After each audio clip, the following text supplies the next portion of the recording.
Kap, araw-araw akong nag-aabang sa upload mo. Tanong lang, dati ba noong bata ka pa nagpapahugot ka? Yung tipong lalaro ka sa isang team, manalo o matalo, may bayad ka. Tournament man o pustahan. Abangan nyo sa dulo ng video na to dahil doon natin yan pag-uusapan. At para naman sa mga bago lang sa page, ang ginagawa po nating content tuwing 9 PM ay 1 game per day, solo, rank, game. At ang goal natin sa content natin na to ay mag 100 win streak. Hi guys, nandito na tayo sa 322nd day ng 1 game per day. And ang standing natin bago yung game na to ay 275, 46, 275 wins and 46 losses. Sa game na to, last pick tayo at pinayagan pang mag-jungle ng kampe, kaya tayo'y magsasan na pre. So ayun, nandito na tayo sa pang 322 araw ng isang game kada araw. Di maana!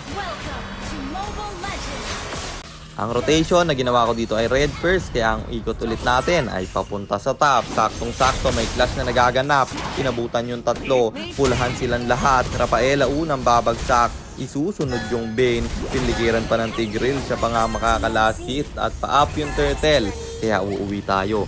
Itatry ko nga sanang magpa-level 5 kasi pareho kaming level 4 ng Bane. Alam kong di diretso yan sa Turtle. Ang problema, walang vision yung Turtle kaya nireset ko na at dumiretso na ako dito. Low HP yung Kagura nila pero yung edit man sa zone out na.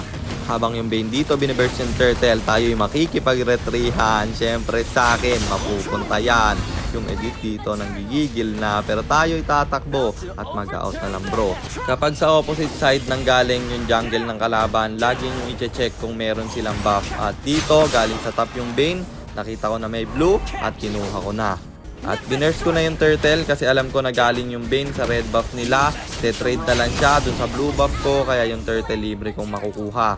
At kapag ganyan na nakita nyong open yung baba, nandun sila lahat papunta sa blue buff, tumraid na lang kayo. Alangang mag-react pa kayo doon. Nakita nyo nandun lahat papunta yung kalaban. Kapag kayo nakasan guys, dapat ang galawan nyo parang marksman jungle. Yung farm lang ng farm at iiwas sa clash. Kagaya nyan, nagpupush ako sa gitna kasi nasa baba sila.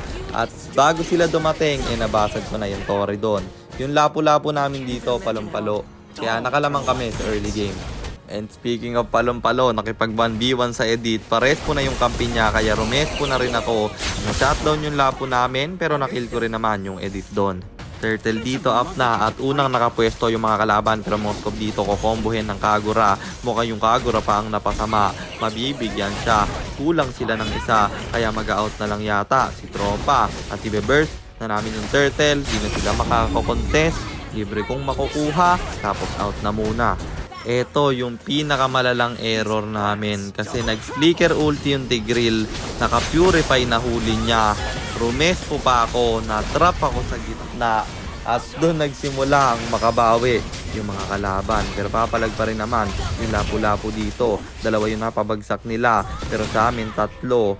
Lugi man sa trade pero at least naka-trade pa rin sila, di ba? Bukod sa error ng Tigreal, may isa pa kaming error na ginawa dito. Tingnan nyo, binurst ng Moskov kahit nako-contest yung mga kalaban at sobrang lala niyan guys. Bakit nyo i-burst kung makaka-contest sila at kaya nyo naman pumalag, diba? Makikipag-retrihan ako dito. Ito yung pinakamahirap na tagpo. Buti na lang na-reset yung Lord pero itutuloy pa rin ng mga kalaban. Tinry kong agawin, edit yung nakakuha.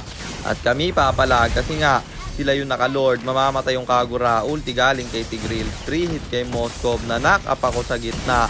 Yan ang kahirapan kapag hindi ka naka-tough boots, tapos edit yung kalaban. Bane dito nang gigil pa, hahabulin yung Tigreal, pati Moskov namin. Makaka-out naman sila, kaso lang yung Moskov nang gigil pa, napabagsak naman yung Harit, pero mamamatay rin siya. Damay pa nga yung Tigreal doon, lapu-lapu dito, papalag sa gitna. Kaso tatlo yan, dalawa na lang kayo man. Kalma na lang muna at tayo'y dedepensa. Error ko din yung guys kasi di ko na retry yung Lord. Pero mahirap talaga isugal yung ganon. Yung i-burst nyo yung Lord tapos nakasan lang ako. Wala kasing pang last hit na skills to. Kaya retry lang talaga yung inyong aasahan. Kaya kapag kampi nyo esan, huwag kayong sumugal ng Lord. Hintayin nyo na makalamang kayo or ma-pressure yung kalaban tsaka nyo simulan. Ang tapang ng Bane dito guys, tingnan nyo yung gagawin niya. Pumasok ba naman, napakat ng Moskov. Pero ang kunat, grabe yung heal ng Rafaela. Naka-dominance ice pa ako dito, pero ang kunat niya talaga. Hinabol kong pilit, pero nabuhay pa rin. At intayin na lang natin yung Lord. At eto na, up na yung second Lord. Tinry kong ipoke yung edit. Ang kukunat talaga nila. Grabe yung heal ng Rafaela. Pero uultihan to ng Tigreal. Nagla-lifesteal. Kalahati na naman yung buhay niya. Pero bay na ang ating punteriya.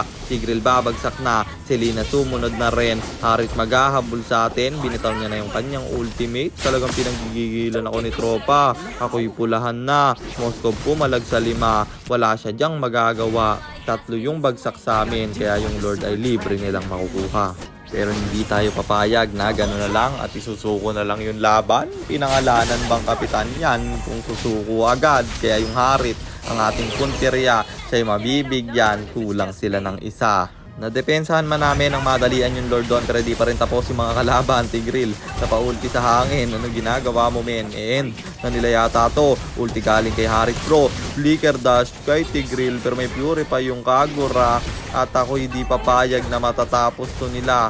4 yung namatay sa kampi ko. Sumusurrender na sila. Nag-FPS daw siya. Ika-cut ko yung minion. Kita-try ko pang depensahan. I-retry ko yung catapult. Makiklear ko yung 2. At mabubuhay pa yung lapo-lapo namin. Sabi ko sa kanya, i-def niya. Isang minion lang yan. At talagang marunong yung lapo-lapo guys. Tingnan nyo yung gagawin niya dito. Ulti, flicker, sabay winter. Na-clear niya yung minion sa gitna. Pero may tirang 2 sa baba. At late na nabuhay yung kampe.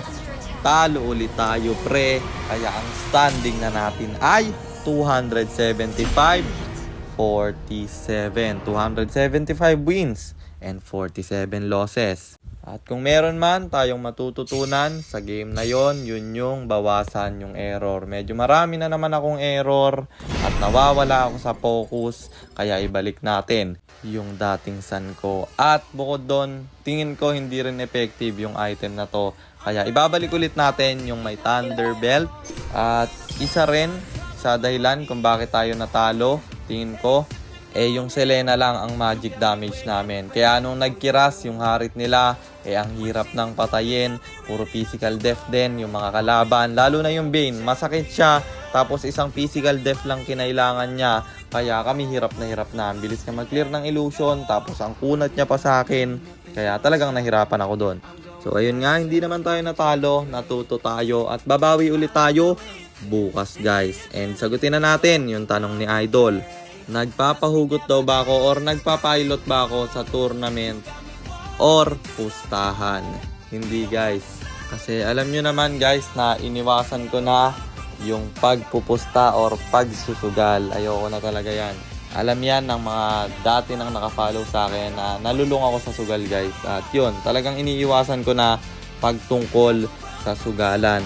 And sa tournament naman, bukod sa mababa yung price guys kapag tournament, hindi rin yan yung forte ko. Ang kalakasan ko talaga kasi guys, sa rank game, hindi sa tourna. Kaya doon ako nagpa-pilot service sa rank game kasi yun talaga yung ginride ko mula nung una pang paglalaro ko. At yun, sana nasagot ko yung tanong mo Idol at sana rin meron kayong natutunan sa content natin na to. At kung meron man, pakishare lang.